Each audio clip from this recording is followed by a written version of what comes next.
வணக்கம். உண்மையா சொல்லப் போனா, அந்த நடிகர் விஜய முதலமைச்சர் விஜய் என்று சொல்றதுக்கு இந்த வாய் வசனம் இன்னும் பழக்கப்பட்டு வரையில. அது உங்களுக்கு எப்படின்னு தெரியல. எனக்கு அது உடனே புரியக்கூடியதா இருக்கு. அது நடிகர் விஜய் முதலமைச்சர் தான், மாற்று கருத்து இல்ல.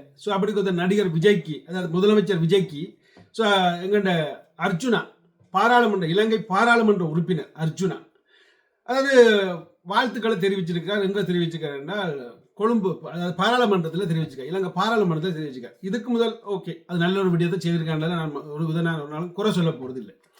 ஆனால் அதில் ஒரு சர்ச்சைக்குரிய விடயங்களை அவர் செய்கிறதில் கெட்டிக்காரன். ஆனால் அங்கேயும் அதில் ஒரு சர்ச்சைக்குரிய விடயங்களை சிலதை கதைச்சிருக்கிறார். அவர் கதைச்ச கதை எப்படி என்றால், நடிகர் விஜய் கேட்டவர் எப்படி என்றால், கச்சதீவை நாங்கள் மீட்போம். அதை உண்மையாக அவர் நீ மீட்பரா, அடுத்த கேள்வி ஒன்றும் இருக்கு. அவர் நீ அதை செய்வரா என்றது ஒரு அடுத்த கேள்வி இருக்கு.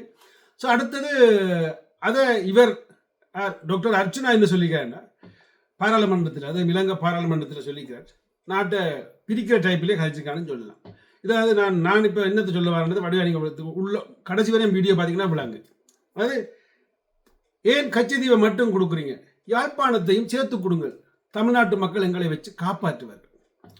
இது ஒரு சிறந்த விடயமா, அல்ல ஆரோக்கியமான வசனமா, அல்ல ஆரோக்கியமாக கதைக்கிறாரா அர்ச்சுனா என்று பார்த்தால் என்ன பொறுத்தவரை இல்லை. ஏன்னா அர்ச்சுனாவுக்கு சாட்டை துறைமுகன், அதாவது அவரோட கொழுவல், அதாவது நாம் கட்சியோடைய கொழுவல், நாம் தமிழர் கட்சியோட கொழுவல். அதாவது நாம் தமிழர் கட்சி இதைத்தானே நான் கேட்குது என்று நான் சொல்லுவேன். அதாவது இதைத்தானே நாம் தமிழர் கட்சி சொல்லுது, ஈழத் தமிழர்களுக்கு ஒரு உரிமை கொடு, ஒரு பிரிச்சு கொடு, அல்ல ஒரு நாடு கொடு.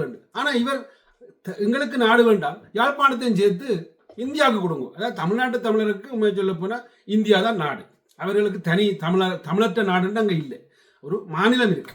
அப்போ அப்படி கொத்த நிலையில சீமானண்டவர் ஈழத்தமிழருக்கு ஒரு நாட்டை கொடு, அதாவது ஒரு தீர்வை கொடு என்று அவர் போராடுற அவரை எதிர்த்து டாக்டர் அர்ச்சுனா எதிர்த்து. ஆனால் இப்ப ஒன்றுமே கேட்காத விஜய், அதாவது இலங்கையிட்ட இருந்து அந்த கச்சதீவை பறிக்கணிக்கும் விஜய்க்கு, நடிகர் விஜய் இப்ப முதலமைச்சர், அவருக்கு இப்ப இவர் சொல்ற கருத்து ஒரு சர்ச்சைக்குரிய கருத்து. அதாவது எங்கண்ட யாழ்ப்பாணம் எங்கள்கிட்ட அந்த மற்றவனுக்கும் கொடுப்பார். தமிழ்நாட்டு துப்பல் கொடிகள்னா துப்பல் கொடிகள் ஒத்துக்கொள்றோம், அதுக்காக இப்போ சென்னையா எங்களுக்கு திறப்புவீங்க இல்லையே, அல்லாட்டி எங்களுக்கு எதிரான திறப்புவீங்க இல்லையே. அப்போ ஏன் நாங்கள் எங்களுடைய யாழ்ப்பாணத்தை கொடுப்போம், கச்சதீவு அது வேற பிரச்சனை, அது முதல் வாங்கப்பட்டது கொடுக்கப்பட்டது, அது வேறு. ஆனால் யாழ்ப்பாணத்தை கதைக்கிறது இது ஒரு சர்ச்சைக்குரிய ஒரு விடயம். இவர் தன்னைத்தான் ட்ரெண்டிங் ஆக்குறதுக்காக சில விடயங்களை கதைக்கிறாரோ என்று எண்ண தோன்றுது. எனக்கு தெரியும், கௌரவ பாராளுமன்ற உறுப்பினர் இவரை பற்றி கதைச்சாலும் எனக்கு ஃபோன் அடித்து கதைக்கிறார்கள். நான் என்ன செய்கிறது என்று எனக்கும் தெரியாது. ஆனால் சில விடயங்களை சொல்லியே ஆக வேணும்.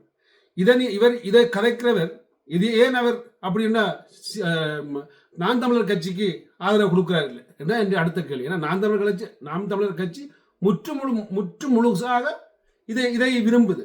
அதாவது தமிழருக்கு ஒரு தீர்வு, தமிழருக்கு ஒரு மாநிலம், இல்லாட்டி தமிழருக்கு ஒரு நாடு என்று எல்லாத்தையும் விரும்புது. ஆனால் அங்கே சேர மாட்டாராம் நடிகர் விஜய்.